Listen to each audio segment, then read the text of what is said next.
Football Universe. Mengapa Sintayong selalu bermain menggunakan formasi 1-3-4-3? Apa saja kelebihan formasi tersebut? Apakah cocok dengan gaya main Indonesia?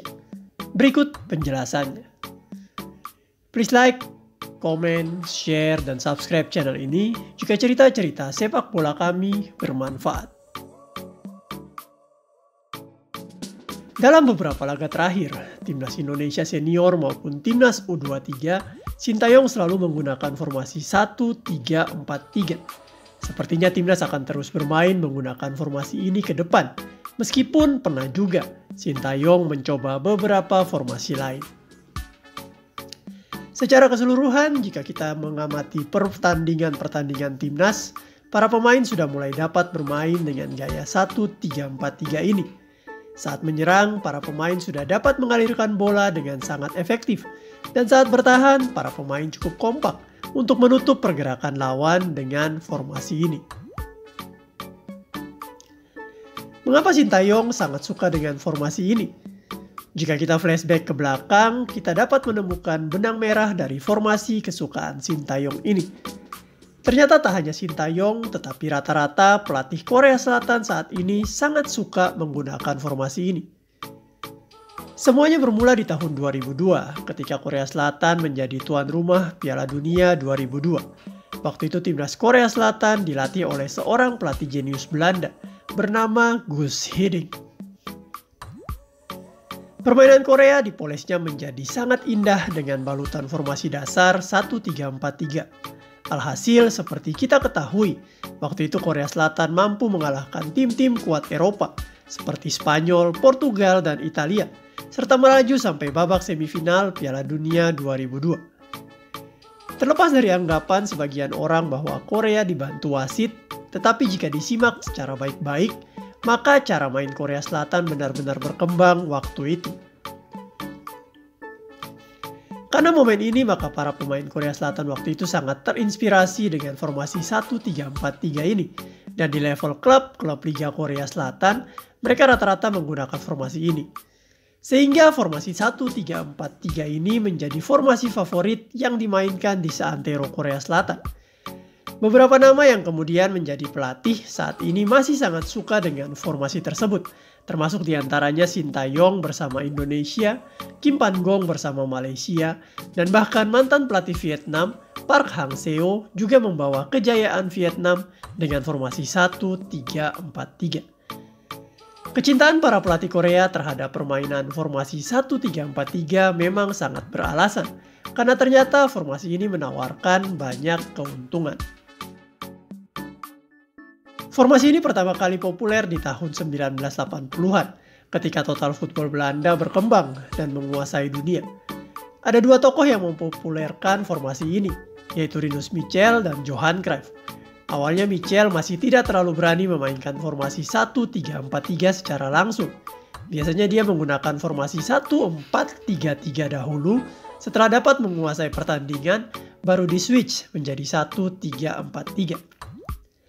Tetapi di era Cruyff menjadi pelatih, dia sangat senang memainkan 1-3-4-3 secara langsung, seperti yang diperagakan oleh Sintayong saat ini. Formasi 1-3-4-3 sebenarnya berasal dari formasi 1-3-3-3, yang berarti di setiap lini ada 3 pemain yang harus berperan sesuai fungsinya. Hal ini menciptakan keseimbangan ruang dan waktu, sehingga dapat secara efektif menyerang ataupun bertahan. Lalu satu pemain sisa kemudian ditempatkan di lini yang paling membutuhkan. Misalnya ditempatkan di lini belakang menjadi 1-4-3-3. Karena lini belakang membutuhkan ekstra orang untuk menjaga tim lawan dengan pemain-pemain yang lebih cepat atau kreatif. Sehingga dapat mengantisipasi dengan overload pemain. Tetapi Cruyff tidak suka akan hal ini. Karena menurut Cruyff, jika kita menempatkan 4 pemain di lini belakang, kita terlalu terlambat untuk menangkal serangan musuh, dan ketika membangun serangan, kita juga akan kesulitan mengalirkan bola dari belakang ke depan.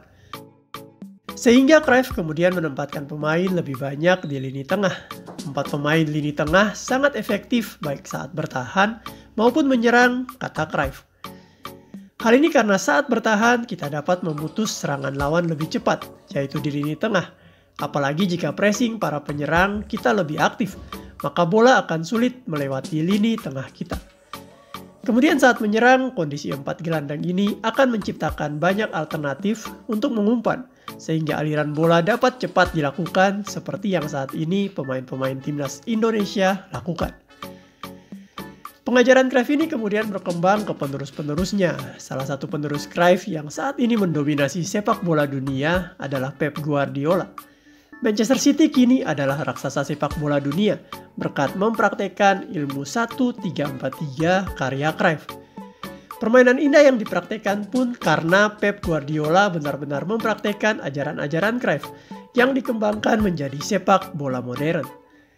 Selain Guardiola, kita juga dapat melihat bagaimana pelatih-pelatih di tahun 2024 ini mempraktekkan bermain dengan 1-3-4-3. Seperti Arteta dengan Arsenalnya atau Xabi Alonso dengan Leverkusen. Keefektifan formasi 1-3-4-3 memang mendominasi sepak bola modern, dan jika dipraktekkan dengan benar akan menjadi senjata yang paling ampuh. Itulah mengapa Sintayong benar-benar suka formasi ini, karena awalnya dia terinspirasi dari Guus Hiddink, yang juga belajar total football dan formasi ini dari sang master Johan Cruyff. Saat ini kelemahan timnas Indonesia dalam mempraktekkan formasi 1-3-4-3 mungkin adalah para pemain masih gugup saat ditekan lawan. Jika teknik dan mental para pemain Indonesia lebih siap lagi, maka bukan tidak mungkin ke depan permainan timnas akan terus berkembang.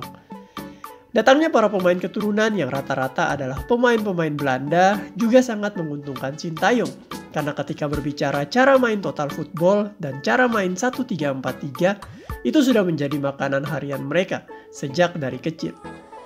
Di Belanda setiap akademi sepak bola harus dapat memperagakan formasi 1-4-3-3 atau 1-3-4-3 karena ini menjadi program KNVB atau PSSI-nya Belanda dalam mendukung permainan timnas Belanda yang sampai detik ini terus melestarikan formasi 1-4-3-3 atau 1-3-4-3.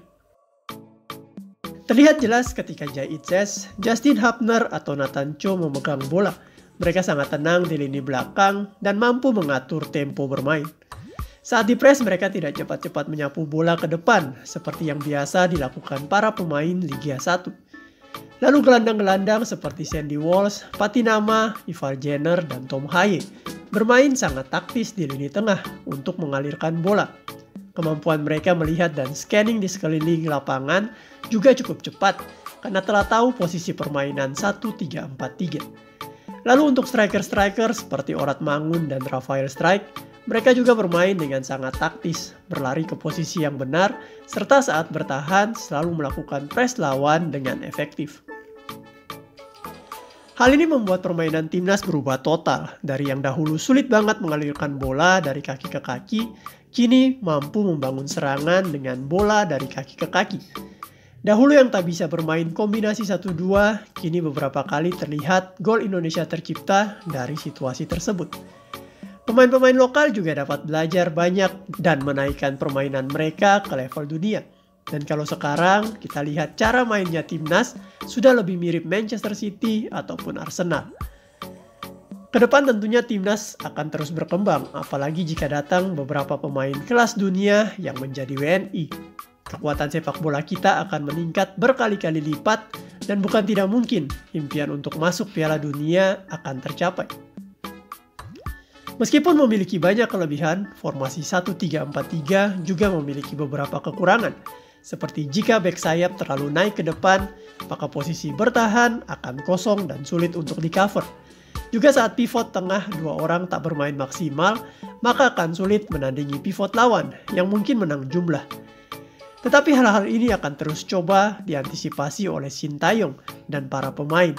Dan dengan kerja keras, maka kelemahan-kelemahan ini akan mudah tertutupi. Demikianlah kisah formasi 1-3-4-3 yang menjadi favorit STY, karena memang menawarkan banyak keuntungan dan sangat cocok dengan para pemain timnas yang mempraktekannya saat ini. Maju terus sepak bola Indonesia.